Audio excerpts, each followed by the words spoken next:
Hello, ladies and gentlemen, and welcome to another episode of Play the Tape. I am your host, Derek J. Fields. Listen, we have a remarkable guest coming on today. This episode, all my guests are remarkable. I say that all the time, but it's true. First and foremost, I have to do this full disclaimer. I am not a licensed clinical social worker, health and mental health, substance use counselor, a certified drug alcohol counselor. I am not. I do have people like that to come on the show.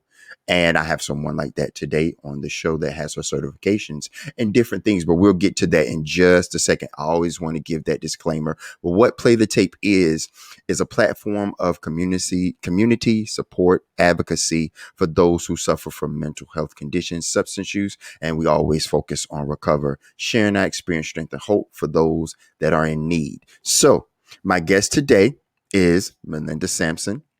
She is a 2009 graduate of ECU University with her bachelor's in arts and communication. She began her career in journalism back in 2011 with the Cook Communication LLC. I wanted to make sure I got that right. It's Cook. Okay.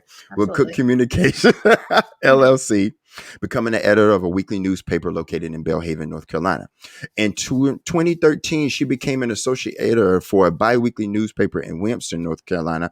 And by 2014, she became the assistant editor at a daily newspaper in Goldsboro, North Carolina. Ms. Sampson became the community outreach coordinator for North Carolina Stop Human Trafficking in June of 2018. She is certified in North Carolina Victims Service Practitioner, graduate of the Pitt County Greenville Leadership Institute, and the recipient of the 2021 ECU 40 Under 40. She is the co-host of PC Brace, which is a podcast of an offshoot of the Pitt County Brace Collaborative, which we'll get more into about Brace in a little bit. I'm going to share some information about that. The podcast is designed to listeners in the community with resources to improve mental health, to foster resilience, and normalize conversations around mental health, sexual abuse, substance use disorder, therapeutic resources, and self-care. Now, I know I know that's a lot and that's a mouthful, and that's a good chunk. Um, She gave me some information about bracing, and I was on the podcast maybe a couple of weeks ago, a PC Brace, and you're like, okay, Derek, what is brace? So I'll give you a little background on what brace is, and Miss Sampson, Miss Melinda can expand on that in a little bit throughout her story and her testimony. So brace is building resilience and courage to excel. It was formed in 2018 as a community response to address adverse childhood experiences and trauma in Pitt County. Brace operates as a collaborative referral network to reduce ACEs in Pitt County and increase resilience in children. Brace includes members of law enforcement, social service agencies, mental health practices, child providers, the health department, physicians, officers, and university researchers. So, and my guest today, none other than Melinda Simpson. Listen, I thank you for being here. I'm so honored that you're here, and I'm looking forward to hearing your story, how you grew in all your different positions that got you to what you do now in the community of Pitt County and the surrounding areas when it comes to PC Brace. So without further ado, my guest, Melinda Sampson. Thank you, Derek. I appreciate being here today. The story about how I got here it's definitely not a straight line. Definitely not at all. As a matter of fact, I went from journalism to advocacy work with NC Stop Human Trafficking, which is a big jump from one to the other. Right. Um, in a nutshell, I went to East Carolina University originally and I went into business. And for the only reason I went into business at East Carolina University was because I came from a background that was just not, I didn't have a lot of money. And so I wanted initially, after I graduated high school, to be financially successful, which makes the story even more kind of funny when you think about it. Right. Because, working for nonprofits, there's no profit to be had here, right? Right. But anyway, I'll get back to, how I shifted into communication at ECU. I realized, and it took less than a year. But again, you got to go by the semesters. So it took less than a year for me to realize business really wasn't my jam. Why communications? Why communications transition into journalism? Such a good question. What I really wanted to do was tell the truth.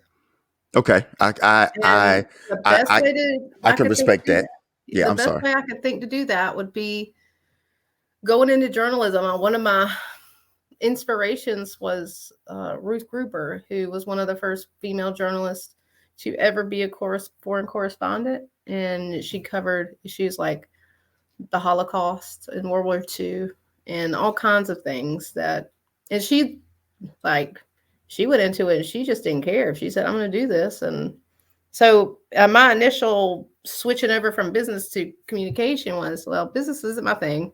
And if my journey in life is not to be, not to be rich, then so be it. I've got to do this, right? I have Right. got to do this because, we're all compelled, I think, in some ways to, I don't know, follow your heart, maybe follow some sort of guiding principle that you have. I think we all are born with that, and so I couldn't ignore that anymore. So I went into communication, and then I got my degree in journalism.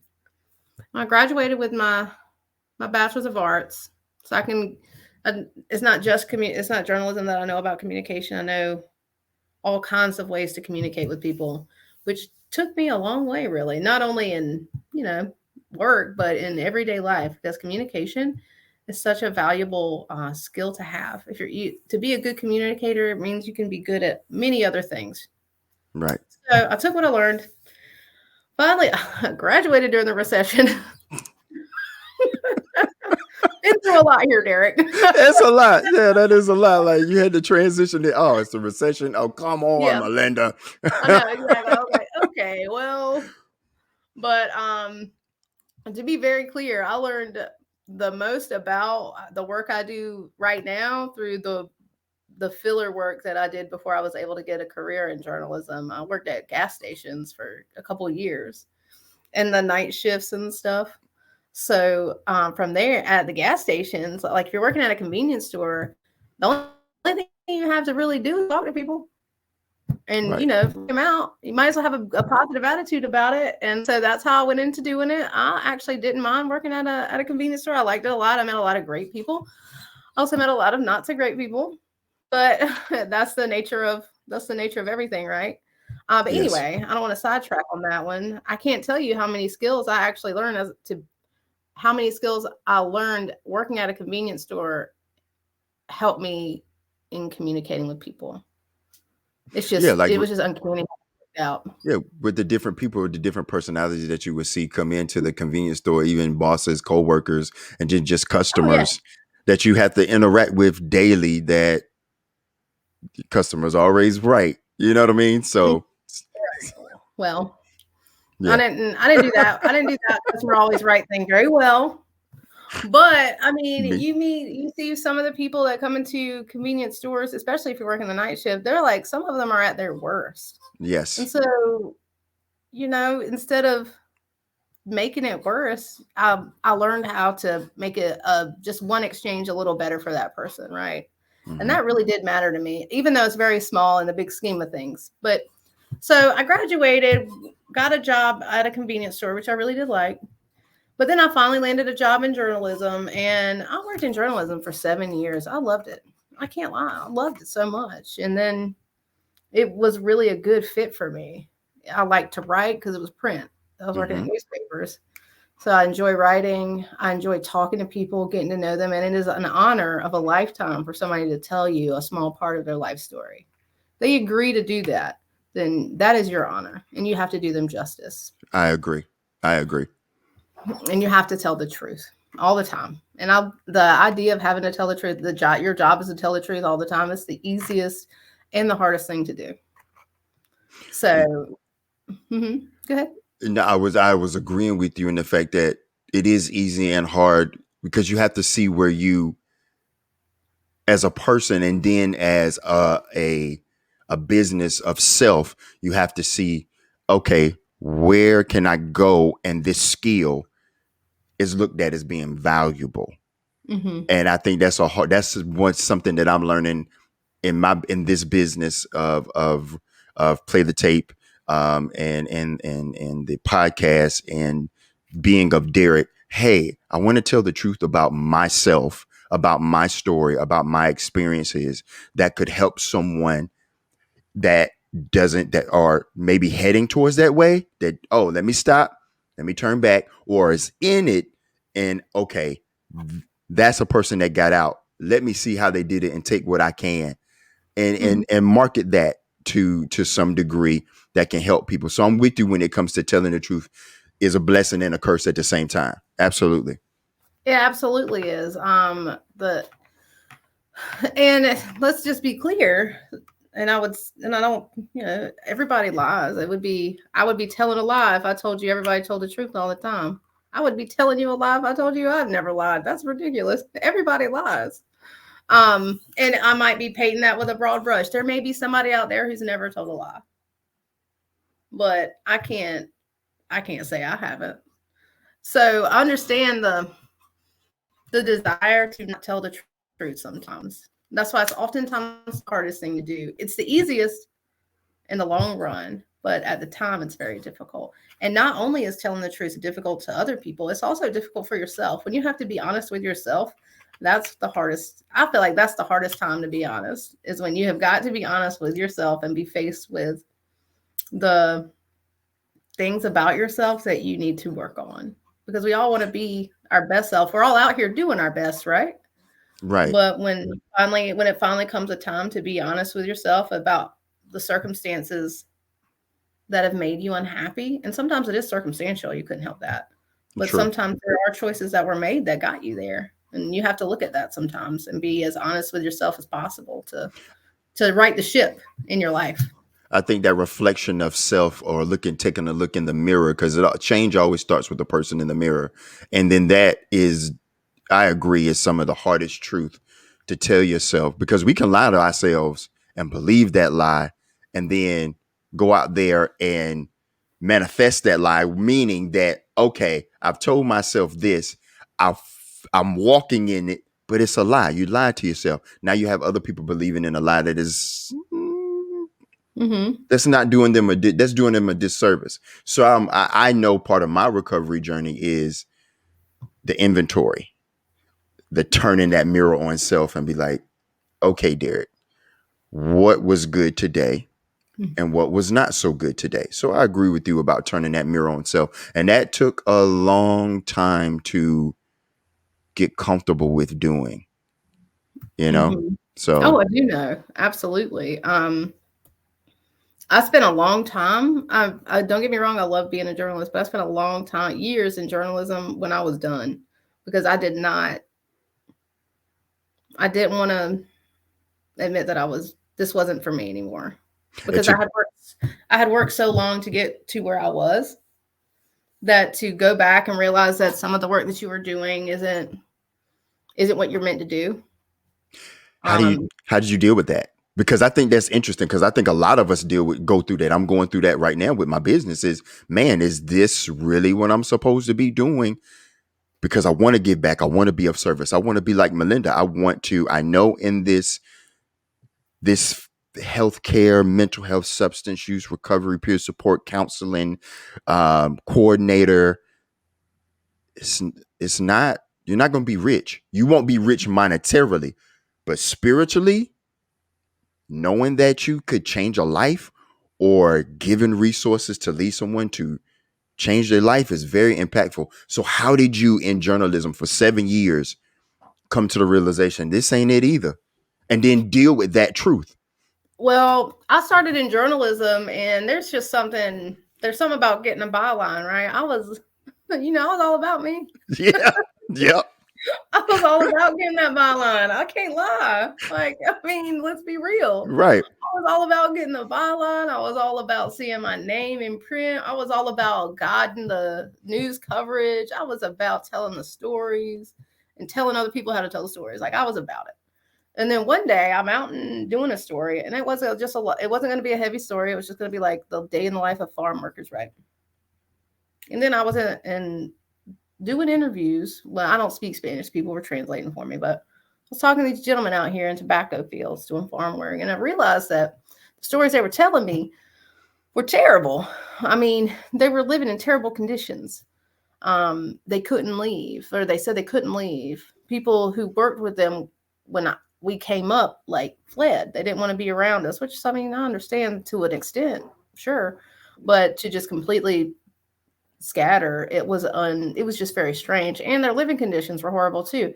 And so these men who just wanted to work like we all do, just wanted to provide for their families, were stuck here being treated really badly, and I could not shake their stories. Like I couldn't stop thinking about them. I realized it was human trafficking. I took a human trafficking 101 with this organization as a journalist, crazy enough to figure out what I had seen. And for years after, a couple years after those interviews, that's the only thing I thought about. The whole time I'm writing other stories, I'm doing my job, I'm doing other things, and the whole time I'm thinking I'm not supposed to be here anymore. There's this other thing that's calling me. And to You figure out what that was, I wasn't sure, right, for a while, but mm-hmm. it's that feeling of I'm not supposed to be here anymore. And I feel like some people kind of have that in that feeling. They understand what I'm talking about, and some people aren't really sure, which I get. When I describe it, some people are like, "Yeah, I get that," and then some folks are like, "I'm not really sure what you mean by I'm not supposed to be here anymore." But when you're not, when you're out of place, like Yeah. when you're home, and when you're out of place. So I Yes, was out of I place. I agree with that. It's Hmm. amazing that you shared that with me because when I think of and this is the ignorance on my part. When I think of human trafficking, I don't think about workers, farm workers, or people coming in to do manual labor. I think of on the aspect of escorting or Hmm. Oh, for sexual sure. workers. Right. I Hmm. never thought about it on the other side of people coming into the country or to get work to provide for their family and they're being taken advantage of on that side. That Hmm. just blew my mind. I never knew it encompassed all of that. Like it's more to it than people think. Oh yeah, it absolutely, and it was more to it than I thought at the time. I mean, I took the 101 and then it all clicked together. Like it all fell into place. And not only did it all fall into place around labor trafficking, because that's what that was, Mm-hmm. but also sex trafficking. I had done stories in the past that it was the same. It was sex trafficking. It was what it looked like with sex trafficking at the time. I didn't know what it was though. I thought it was, the a normal thing. Well, not necessarily normal, but a sad story. Mm-hmm. Does that make sense? Yes. Um, and so when you like, I guess when you know better, you're supposed to do better. So then I like knew better, but I didn't really want to do better. I really just wanted to be comfortable in my comfortable spot. And I just wanted to keep doing what I was doing. I knew how to write a story. I knew how to work in newspapers. I knew how to do all that. I did not want to learn how to do anything else. But then I guess one day I was just like, it's just this isn't enough. And my life's too short to not have enough. Were you ever compelled to write those stories? Did you ever write those stories at that Oh, time? yeah, I did. They never got printed. Oh wow.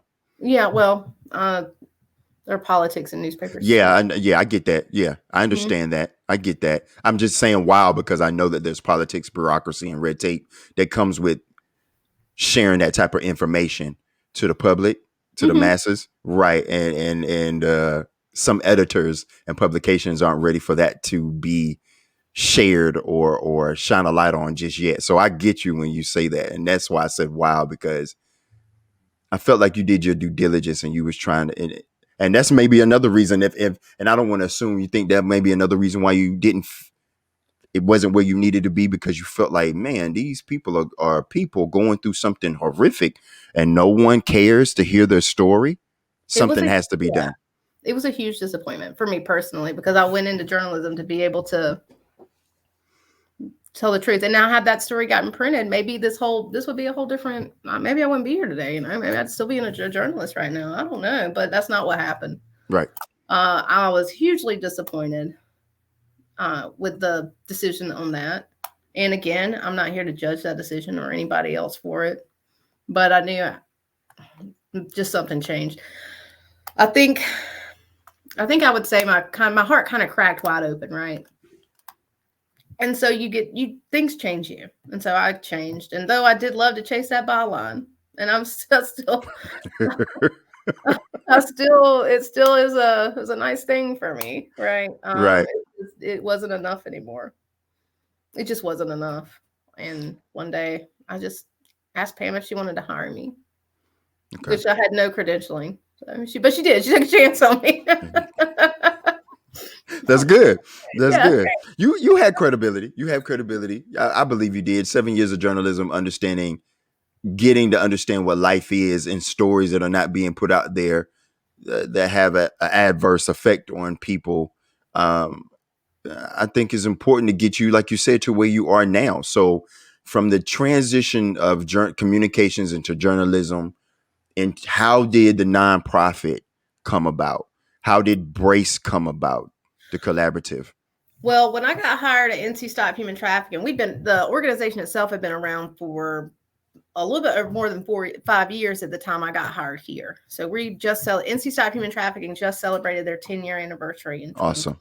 Awesome. So yeah, I've been here for about 5 years. When I first came on to NC Stop Human Trafficking, I was learning about, because I just had a basic understanding of violence and how a person who experiences violence, whether it be physical or sexual violence, how it affects them in the long run. But also, I was learning about what leads to a person ending up in a trafficking situation. How do people get here? Which is always a very interesting thing to learn about. How do people get where they get? What Would you happened? would you mind sharing a little bit of that if you can? Oh yeah, for sure. Okay. So how people are exploited, everybody's life is different and every trafficking situation is different, but the vulnerabilities around that are oftentimes sexual abuse in childhood, or just physical abuse in childhood, which actually sexual abuse in childhood is a predictor of whether they'll be sexually exploited through sex trafficking later, which is alarming. And that's one of the ACE adverse childhood experiences. That's one of them, sexual abuse. But there are other things attached to somebody's vulnerability to being trafficked as well. Are they or do they live in poverty? Um, are they foreign born nationals, right? If you're talking about the US, Mm-hmm. do they have a history of child sexual abuse? Are they coming from a foster care? Are they coming from the foster care system or child protective services or group homes? Did they have any kind of safety net in their youth or in their young life or in their youth? There's just a lot of vulnerabilities that lead to people being exploited. And all those vulnerabilities, if we got rid of them one by one systematically, then there would be no victim to trafficker pipeline. There wouldn't be so many victims in that pipeline. So So so Brace comes in and tries to intervene.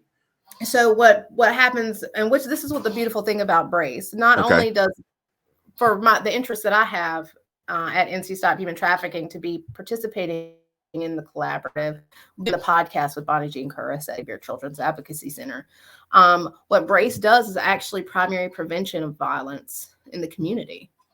Because when you are able to counteract adverse childhood experiences, not only counteract them, but prevent them altogether, Mm-hmm. you are preventing huge vulnerabilities from occurring later in life. So you're creating a population that's their mental health is stronger, their stability is stronger, there's the idea of security and safety is stronger.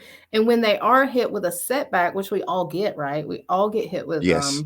things we didn't expect. We all go through something, no matter if we've had a charmed childhood or not. We've all gone through something, and we're not going to come out of this life without having gone through something bad. So what Brace does is tries to teach people, the community, what it's like to be truly connected, and also what it's like to experience terrible things, but find avenues to come out on the other side. Does that make sense? It does. When you say Okay. that, is it better for to prevent, or if you can, because sometimes prevention is a little tricky. Is it more to catch someone as they are young, or as a child? So for instance, for me, example, for me, I speak about me. My ACE score would be physical abuse, and I saw Mhm. this from my father towards my mother, towards myself, towards my brother, before he turned his life around, and God intervened, and he got the help that he needed, and he's a much that's I love my dad, but at that time growing up, he was very hard and Mhm. stern because of his ACE score of being uh Right. not being being adopted and being left behind by his mother and his father. So it's a trickle down effect that happens, inherent effect, like, okay, from the grandparent to parent to child, is hereditary. Is there a way to, of course, prevent, but is it better to, let me catch Derek when he's about 10 or 11? Is it better then because it's harder Mhm. to prevent? Is it better to catch me at a 10 or 11, be like, okay, Derek, this is what is going on. This is your A score. You have resources to talk about it. Would it be better to catch me then, or how does that work if I'm asking that correctly? That's a really good question, and I can't really answer that until I couldn't answer that. I don't know how to answer the question, but I do know this. I have a really high A score myself, and because of that, as an adult, I didn't realize that my reactions to certain things was because I wasn't even connecting anything to anything. I was like, that's the past. We're moving on. Let's go forward, right?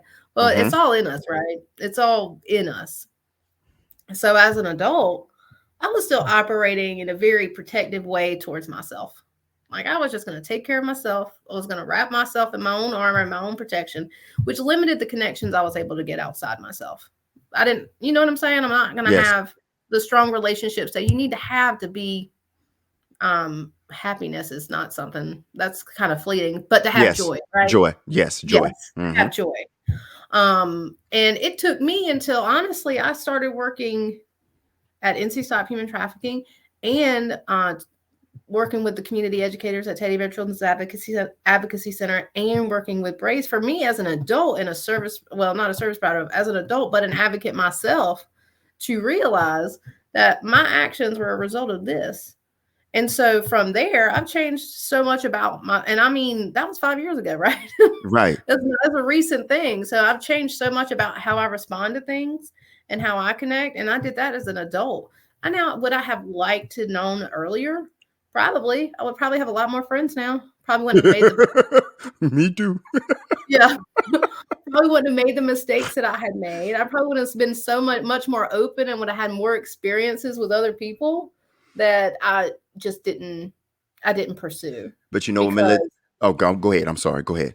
because of that. Yeah. No, what I'm hearing is hope, and that's what play the tape is about. That hope that Melinda just talked about is, we all, I have a high A score. Melinda has Mhm, a high A score. Most people have a high A score mhm, in the United States and around the world, because like you said, no one escapes trauma freely. You just things are going to happen. Trials and tribulations, grief, loss, death, things are going to happen that you're going to experience some type of trauma. But there is a point where these resources are here to help you evaluate that trauma and get the tools and resources you need to learn behaviors and skills to mhm. become a better individual, a more successful individual moving forward. I love that you said that hey, even 5 years ago, I'm better now than I was 5 years ago because of what I've learned and where I'm Oh at yeah. now. And I appreciate that. So, what is an A score? Because we've been talking about that. So, Oh well.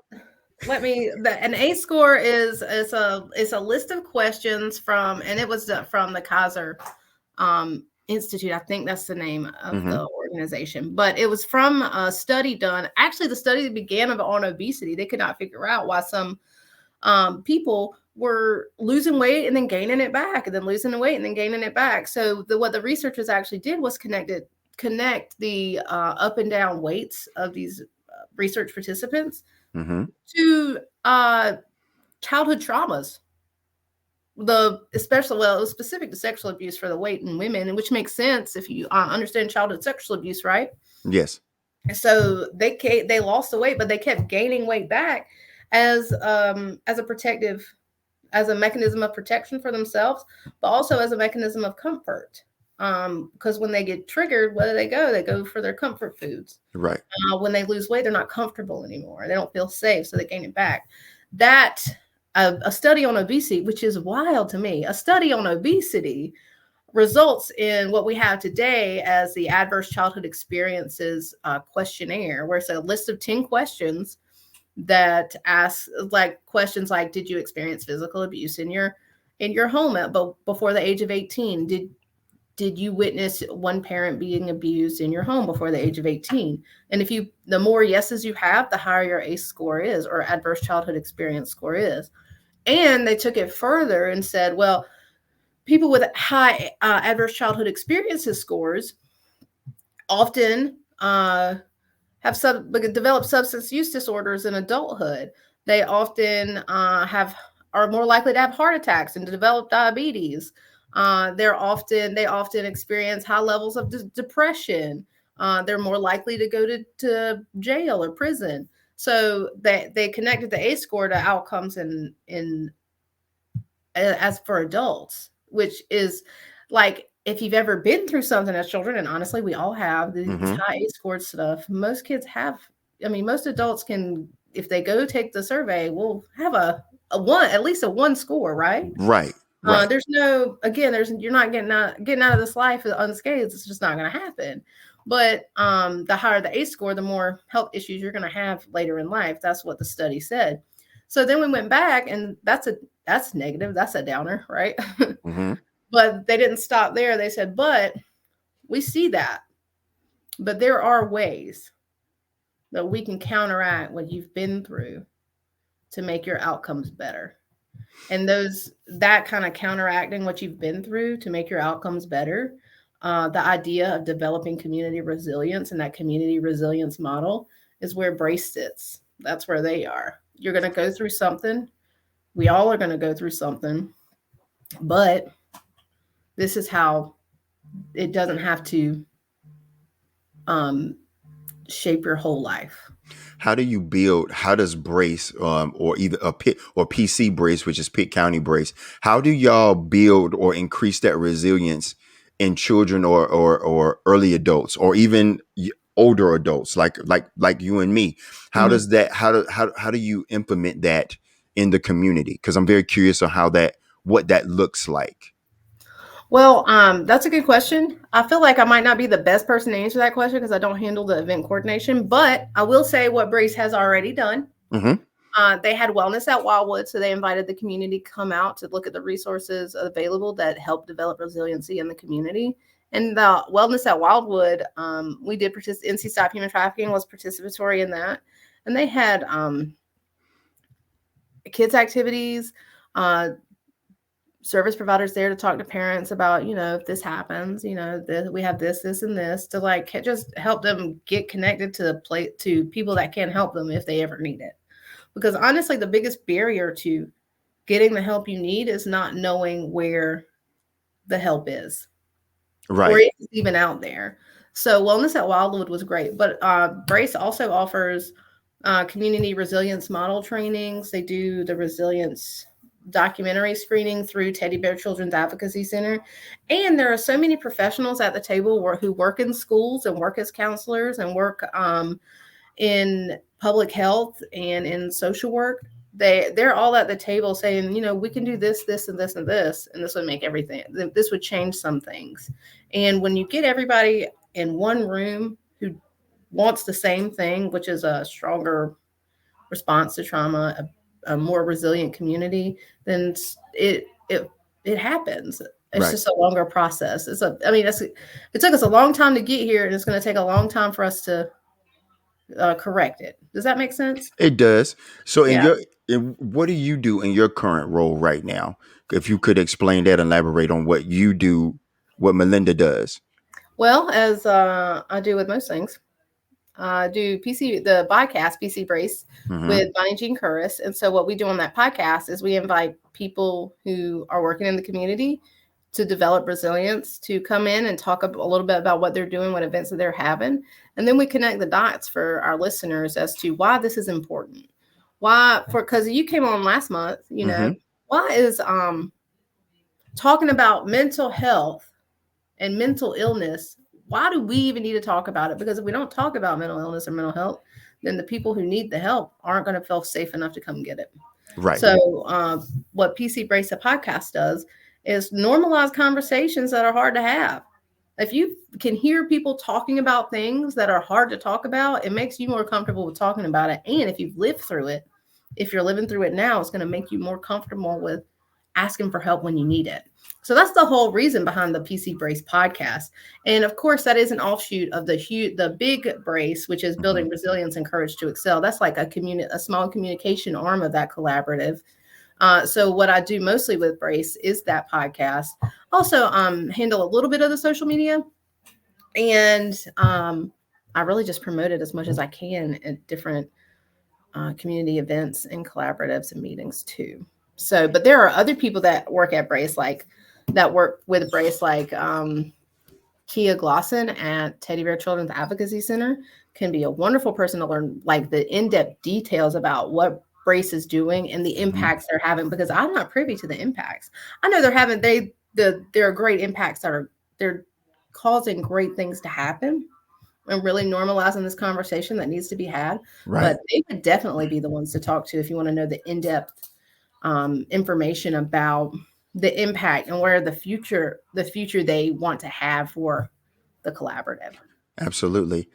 Um, we got about 20 minutes. I want to talk about real quick, Melinda, is your your growth in the 5 years of you being there. How has that impacted you mentally and stabilized your mental health working in such a community that embraces resilience, that embraces normalizing the talk of uncomfortable conversations? How have you grown in that? Because you spoke about it earlier, but I would love for you to, I want people to hear your hope and how what you do now and everything that you've learned so far has gave you more mental stability. Nothing is perfect. We're never going to say anything is perfect. We can never be perfect, but we can be in pursuit. We can be better than we were yesterday. So Hmm. how has doing this improved your mental stability? I'm gonna tell you one thing, Derek. You should have met me 5 years ago. Like you wouldn't. So, I mean, you gotta laugh about it. I mean, you really did. You do. You got to. Like, I love laughter. I love humor. So, Because 5 years ago, I mean, and again, I'm not saying that I'm in any way, fixed, but right. 5 years ago, um, I was the only emotion I knew how to register was mad. That's the only thing I knew how to. That's the only thing I knew. I'm mad. That's it. Are you sad? No, I'm mad. I'm mad. Did that hurt your feelings? No, that made me angry. You No, keep asking me about it, it's making me more it's angry. making me more mad. That's where I was 5 years ago, right? That's Right. literally the. If anybody's like was asking me, I'm like, it was either like I'm doing good or no, I'm mad. That's it. That's all I had. Not much of a range there, right? Right. But fast forward to 5 years from now, and Brace as a professional helped me not only understand myself more, but it also helped me understand the nature of violence more. Because, as we look at victims, I understand more how they got to where they are. Not that it was a stretch for me to understand the victimization, but now I understand perpetration too a lot better. Because if the only thing I could understand about myself 5 years ago was I'm all right or I'm mad, Hmm. I mean, that's, you know what I'm saying? Now Like, you that's not, now you understand why you were mad. yes, exactly. Thank you. So now, um, I've got to say, I've got a lot more joy in my life. Like, I can say that, and I can say I'm feeling happy right now, but I'm always going to say happiness is fleeting, right? It is. Because It it is. is. I agree. It is. You can be happy right now because that you got something on sale, and then Then you forget about it the next day. But what I'm talking about is way more joyful, and which is crazy. I don't want to say crazy. It's wild to think about the work I do. Human trafficking is just terrible, and Yeah. oftentimes the outcomes aren't good. How can you possibly be joyful? Of course you can be, because you hold on to the impact you do make, and that's what Brace talks about: holding on to the wins. Looking at it, looking at the blessings Uh-huh. and the gratefulness, because um I'm one of the co-facilitators with NAMI at National Alliance on Mental Illness, is one of the co-facilitators of our connection group that we do every second Tuesday at the Covenant Church in Winterville in Greenville, North Carolina. And you, as a facilitator, it's not therapy or counseling. We can't do that. We have to stick to the NAMI model. But I also advocate for, like you, what you said. What are you thankful for? Right. What brings you joy? What is that glass that is half full? We can always focus on what's not in the glass, but let's turn the view on what's in the glass. Hmm. Oh, I forgot about what was in the glass. Right. Because Right. we always take time to focus on what's not in the glass. Need to take more time to focus on what's in the glass, and how what's in the glass is that's that joy. Hmm. That's the joy you hold on to when we start focusing on what's not in the glass, or when we're focusing on, okay, like you said, why I'm mad, for me, why I'm depressed, why I have this bitterness, Hmm. so Yeah. I felt that's fantastic. I'm learning so much, and I definitely would love to reach out to more about and learn more about Brace. This is the first time when I was on your podcast, and as a representative of NAMI and myself, this is the first time I did my research on Brace, and I want to know more about it. I want to be more involved in it, because I never thought about the human trafficking side of Hmm. mental health or Yeah. mental illness. And just, I've always, okay, you have a diagnosis, or then substance use, because that's what I saw. That's what I was. That's how my ACE scores affected me, was the mental health and the substance use. And then Hmm. there was um, addiction to pornography and those types of things too. So I never thought about the human trafficking side, and how, hey, those people uh, need help just as much as substance use, just as much someone with schizophrenia or bipolar 1 or bipolar 2. They Oh, need, well, yeah. They go through like a human trafficking experience is very, very violent. They've yeah. gone through a lot. And if they are able to successfully exit a trafficking experience, they are suffering from an average of 10 psychological issues at one time. Whew, yeah. So the availability of mental health services in the community is incredible. And if they can have, when you're just talking about victimization alone, if they can have some like community support, and brace partners do offer community support, it would definitely change the game. But if you look even before the victimization began, where was a point where somebody could have come in and been like, hey, Mm, are you okay? no, okay. Here's Yes. something I can help you with. Right. Do you need something? But Because how at do the you, end of the day, we all need something, and a trafficker is going to provide the victim with what they need at the time. and If maybe, somebody else can do it, that would be great. true. And I'm with you. And maybe, and I would love to have you back on with other people, with other guests from the organization. And maybe you can answer this, and maybe not. Maybe this is a question for another time, because I would love to have you back on. I always tell Mhm. my guests, because it's hard to get everything in an hour. Oh, And yeah. there's so much information, so much good content, because I had you talking just got me a question. And I'm sorry, I don't mean to cut you off or anything or interrupt. It just, my mind ain't so good like it used to be. You're doing great. Thank you. Thank you. And I tell people that, I'm like, man, TBI and the scarring and all the drug use, see, it just left me. So you said, how can we get in early and go back and see, hey, could somebody come in and be like, hey, are you okay? What you need? What are you going through? Mhm. How do you detect that? That's a hard detector in this. it's hard for mental health and substance use, but to detect where can I come in for human trafficking, whoo, that's I wouldn't That even know where to begin. you wouldn't. That's where the value of brace really is. Okay. Because what they're really doing at the end of the day, and I can talk about, connecting people to resources and all that stuff, which sounds good and it's perfect. But at the end of the day, what brace does encourage community wide Hmm. is to treat people like they're humans on a basic human level. And that's what's so beautiful about it.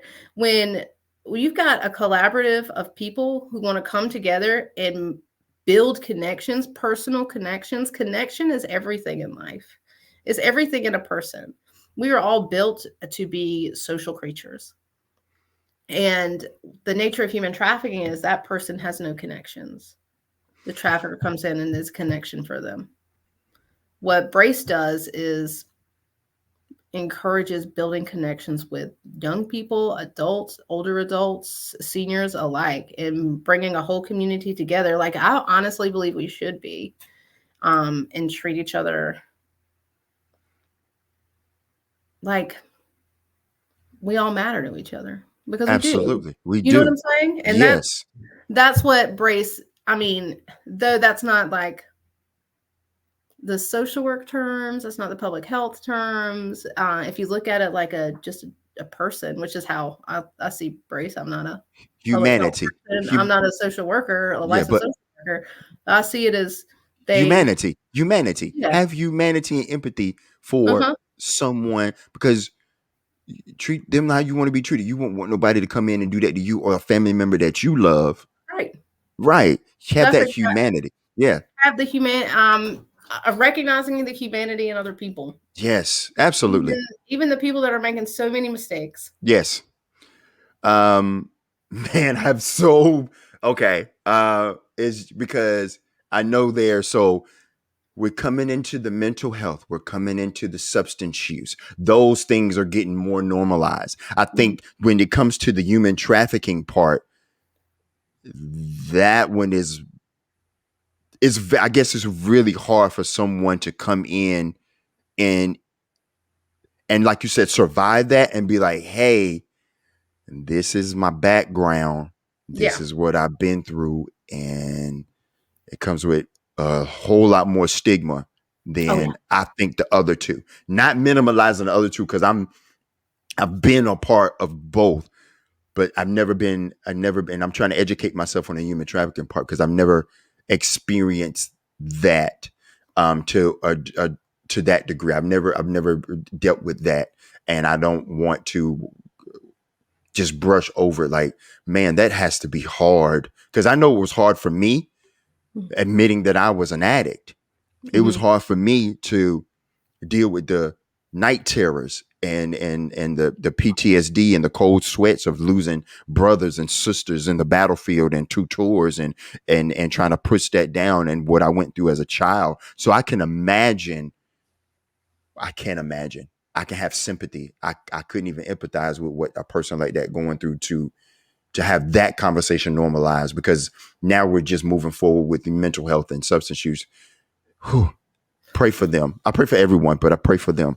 Um, Absolutely. Well, a lot of human trafficking victimization does look like substance use disorders, mental mhm. health on top of all of that is the abuse, right? Right, That they're still having to live through. I mean, if they leave the experience, then they're going to have to work to recover from the substance use disorder and treat their mental health issues. But it's all about leaving the abuse before that can happen. I right. hope that makes sense. It does, because you have Yeah. to get through the mental health and substance use before you can even tackle the human trafficking experience that person went through. I mean, it all comes together, but Hmm. I just feel like that's like, you know how they have the iceberg model, and it's Right. like surface and then what's under the water. Whew. Okay. Um, so, okay, we got 5 minutes. Where can people reach you? Where can people find you? Where can they find resources about Brace, human trafficking, any events, anything that you want to share coming up, or anything anything, any Thank resources you that you for have. the I got you. Thank you for the question. If you want to learn Hmm. more about PC Brace, or I'm not Brace, building courage and resilience to excel, you definitely should visit Brace in Pitt. But I'm going to double check that website. Give me 1 second. But I think it's Okay. braceinpitt.org. And you learn about what the purpose of Brace is and what events that are coming up. I know that I think they just had wellness at Wildwood, so they're probably going to be doing another event shortly, but I'm not really 100% sure about what events they're going to be having. You should Hmm. definitely also check out if you're interested in adverse childhood experiences and learning more about that. Go to Teddy Bear Children's Advocacy Center's website or teddybear.org and learn more about childhood sexual abuse. Sign up for a Stewards of Children training that my colleague Bonnie Jean and my other colleague Kia does. Um, that when you learn about that specific childhood experience, you'll learn a lot more about child exploitation. Hmm. So I definitely would recommend you learn more about that. I'm all about training and learning more about things because I mean you don't know what you don't know, and I certainly didn't know. Well, I was mad all the time until I did, until you figure it out. Right. Right. And it could like that stuff, things like that really goes a long way. The website for Brace is www.braceinpit.com, not org. Okay. So Thank you. definitely check that out. Where Brace can they find the typically podcast? has oh, thank you. You You're can find the welcome. podcast. Yeah, you totally gave me a plug. I'm plugging Brace. I'm plugging Teddy Bear. Nothing about the podcast right now. You can find the podcast on Apple Podcasts, Spotify. I think you can actually find it on any place you find podcasts, but specifically Hmm. Spotify or Apple. Please follow, subscribe, like, review, so more people will see it. Because the more people understand, know what the resources are that are out there, the Hmm. happier we'll be. Because that's the only reason we're really doing it is to let people know. Yes. And you can always find the newest episodes of PC Brace on NC Stop Human Trafficking's website at ncstophumantrafficking.org or the Pitt County Coalition Against Human Trafficking. You can find the newest episodes there at www.pccaht.org. And I want to say the Brace website also has the podcast on it at www.braceinpit.com. I keep messing Awesome. that email up. No, Jennifer's probably going to be upset with me. you're fine. I mess up all the time, but as long as we don't give up, we're fine. We're good. I kept going too. I was like, That's right. I'm getting You this got it. website You out. I'm got getting to. it out. That's the point. I love it. I love it. Melinda, I love it. I love it. That's the point. You mess up, but you never give up. I love that. For me, recovery is inspirational change moving forward. I never hold it exclusively to mental health or substance use. It's for me, it's brushing my teeth, going to telling my son I love him, going to tell my daughter I love her, going to help my dad mow the grass, hold my wife's hand. That is recovery for me. Going to get some sun on my face. So, with that being said, give me two things that Melinda is grateful for. Oh my gosh, just two. But I mean, I'll give you two. I am so grateful. I'm gonna have to give you three. okay, that's fine. First of all, I'm so grateful for my daughter. She's 7 years old, and she is the light of my life. If she doesn't make me feel better in a day, nobody can. Like my day's gone if she's not making, but she does. She nails it every time. I don't even know how she does it.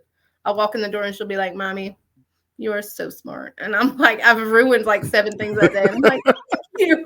Thank you. Oh my gosh. Thank you so much. Thank you. Like it means so much to me. I And know that's right. then she just knows how to do it. I can't imagine what I was I don't know what I was doing 7 years ago without her. I was lost. But anyway, so my daughter, and then number two, my husband, man, he puts up with me. I'll tell you that. He does a great job though. He really, if you want to talk about somebody who knows how to, he's like, listen. Okay. I was like, was that too much? He's like, a little bit. Just listen. Yeah. Yeah. So, The way he handles that is certain things that I just need a level head for. I mean, he's in my exact opposite, which I Yeah. need. Right? My wife is the same way. We Thank always say we balance each other out. he Always. he balances me out so well. I don't even know how he does it, but him, and on top of that, my mom, my dad, my younger sister, who is also my best friend, and my two brothers. I mean, my life is beautiful. I can't Yeah. just narrow it down to two or three. My work, the people I work with, whom I love so much, my colleagues, they've changed everything for me. So how can I not be grateful for them? I got Awesome. a lot of joy here, Derek. I I could can go see it. on. I feel it. I feel Yeah. your joy, and I love it because I do too. And I feel your joy. I feel your spirit and your energy, and that's why I wanted you up here. I felt that when we did when I came on your podcast, I felt the energy and what you're trying to do for the community, the joy you have, and the gratitude that you feel, fulfillment that you get, and I'm thankful for you and Oh, what I'm you do. thankful for you too. Thank Thank you. you. Thank you. So I want you to come back. We got a lot more stuff to talk about, to get to next time. I Hmm. really want to thank you for being here. It was an honor and a pleasure. I love you with all my heart. And until next time, Miss Melinda, um, you have a blessed day. Thank you. You too. I appreciate it. Take care. All right. Bye. Peace. That's what we do here at Play the Tape. Another really, really, really good interview. All the interviews are good. All the interviews are going to be good. And again, like I said, we mess up. So what? We never give up, because we don't. If no one has not told you today that they love you, I love you, we love you. With peace comes understanding. With understanding comes love. With love comes hope. With hope comes faith. With faith comes recovery. And that's what we do. People will jump in that pit with you because they know the way out. Until next time, you have a blessed day. God bless you. We'll talk to you soon. Peace.